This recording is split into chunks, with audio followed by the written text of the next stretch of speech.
All right, guys, this is my version of a filament splicer.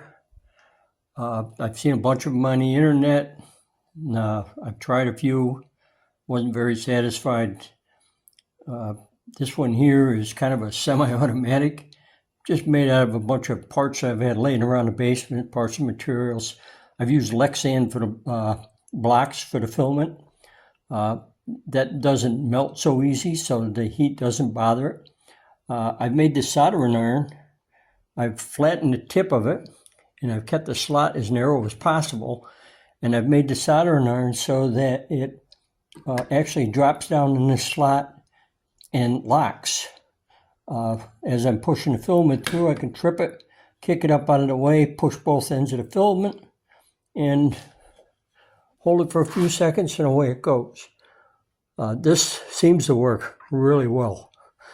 Again, I'll show you some in action here in a part of the video.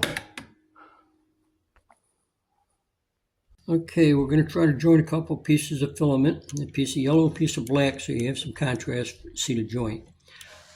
Once you load a soldering iron, you do not want to press hard with the filaments against the iron because you just generate more cleanup afterwards. Load a soldering iron, locks in place, put a little bit of heat to them, raise it up, push it in, hold them in place.